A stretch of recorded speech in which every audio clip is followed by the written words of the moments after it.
Good evening, everyone. Welcome to the second film in our current These Old Houses series, Howard's End, 1997. Directed by James Ivory, written by Ruth Prar-Javala, and starring Anthony Hopkins, Emma Thompson, Vanessa Redgrave, and Helena Bonham Carter. Javala adopted her screenplay from E.M. Forster's 1910 novel.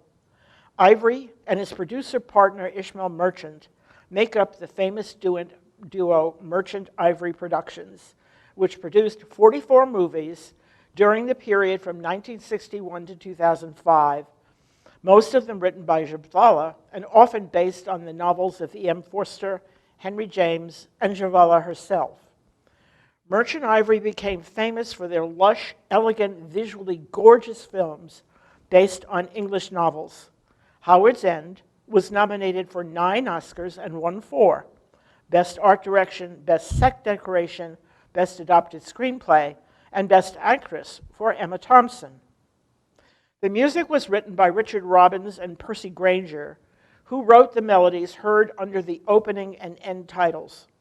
The movie was difficult to finance and was made with a budget of only $8 million because Orion Pictures was on the brink of bankruptcy at the time. It became necessary for Merchant to approach Japanese sources, such as Sony Corporation, for additional financing because money was more readily available in Japan, where their earlier works had done well. Howard's End received its share of critical acclaim. Roger Ebert put it on his list of great movies. Leonard Maltin gave it a rare 4 out of 4 rating and called it extraordinarily good on every level. Rotten Tomatoes said that Howard's End ranked among Merchant Ivory's best. Peppard College, located in Rotherfield Peppard in Oxfordshire, served as Howard's End and was discovered by the film's production designer Luciana Arricci, who knew the owner and had visited with the family, actually staying in the cottage. It was she who recommended it to Merchant and Ivory.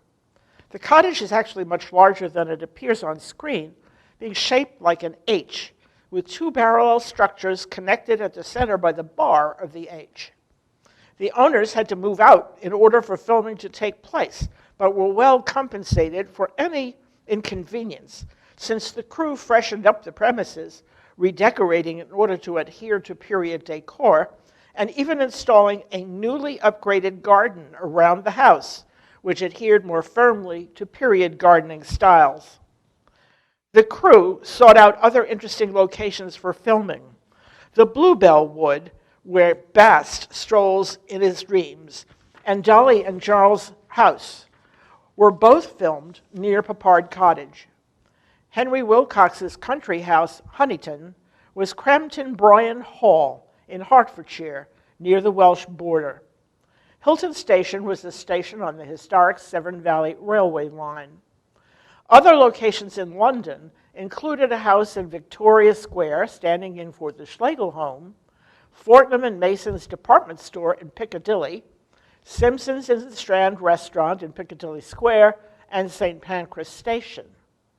Several street scenes around London were filmed at Admiralty Arch and in front of the Royal Exchange in the City of London, dressed to reflect the period around 1910.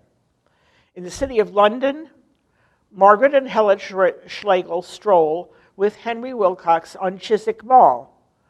The scene in which Leonard Bast meets Helen Schlegel in a bank was filmed in the lobby of the Baltic Exchange at 30 St. Mary Afton, London, which was bombed out of existence soon after by the IRA.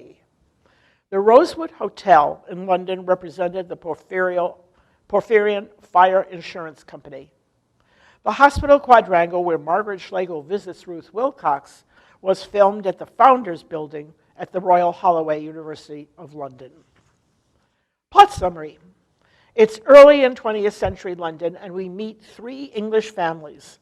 The sisters Margaret and Helen Schlegel, who represent a benevolent and enlightened bourgeoisie, Ruth Wilcox, an upper-class ailing matriarch of the Wilcox family, who represent the Victorian industrial aristocracy. She owns and adores her family's country estate, Howard's End. Finally, there's the humble bank clerk Leonard Bast and his wife, who represent the working poor. The Schlegel sisters become acquainted with the Wilcoxes through London social circles, gradually becoming good friends with Ruth Wilcox. In the meantime, Margaret's sister Helen Schlegel, who's a bit of a free thinker, meets Mr. Bast at a concert where she accidentally picks up his umbrella and takes it home. Bast, upon finding himself in possession of the wrong brolly, tracks Helen down in order to exchange their belongings, and they become friends. Gradually, Helen and Margaret take Bast under their wings, even advising him on job opportunities based on bad information provided to them by Henry Wilcox, for which Bast will pay a hefty price. The result is a clash among them which leads to tragedy. When Ruth Wilcox dies at long last of her various maladies, she leaves Howard's End to Margaret Schlegel in recognition of her friendship, thus depriving her children of their rightful inheritance. Fun facts about the film. When Vanessa Redgrave agreed to be in the film, she thought she had signed on to play Margaret Schlegel. When she started filming, her hairdresser informed her that she would be playing Ruth Wilcox, a much older lady. The piano pieces heard in the film were played by English pianist Martin Jones. James Ivory was able to recruit Anthony Hopkins to play Henry Wilcox without going through any theatrical agents. He passed a copy of the Howard's End script to Hopkins through a sound editor who was working with Hopkins on The Silence of the Lambs, 1996. The well-known British actor Simon Callow, who has a cameo as the music lecturer in the concert scene, recommended Emma Thompson for the role of Margaret Schlegel. Ivory paid $250,000 for the movie rights to the Forster estate at King's College, Cambridge, which he thought was exorbitant. But he was stuck between a rock and a hard place because he was in a bidding war with another director. Howard's End was Ivory's first experience filming in Super 35 format. Helena Bonham Carter is the great-granddaughter of Prime Minister Henry Herbert Asquith. Despite Vanessa Redgrave's role being given top billing in the credits, her character dies only 42 minutes into the film. In the music hall scenes and the kissing scene with Paul Wilcox, Helena Bonham Carter is wearing a wristwatch. Wristwatches were rare in 1910. Women commonly wore a brooch-type watch at that time. Howard's End is a symbol of English tradition, formerly owned by the Lady Adeline Morel, a grand dame of Edwardian society. E.M. Forster actually saw some of Merchant Ivory's work and asked them to film his novel, A Passage to India, but they refused. However, they were willing to do Howard's End. There are two scenes which fade to black. The scene where Margaret forgives Charles for his dalliance with Jackie, and the Simpsons in the Strand dining scene.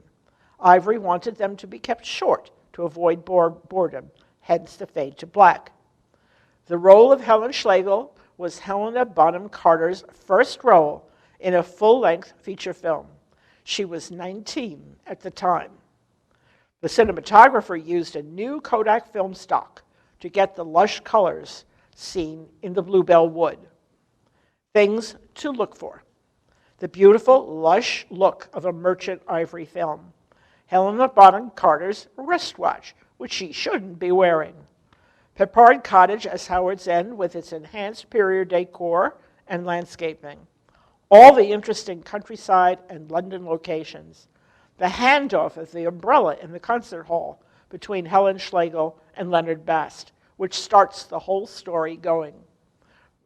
The slow-motion scene as Charles Wilcox is escorted from the scene at the end of the film. Simon Callow as the music instructor. Now it's time to sit back, relax, and view Howard's End. Remember, it may take a few minutes for the film to roll. Enjoy.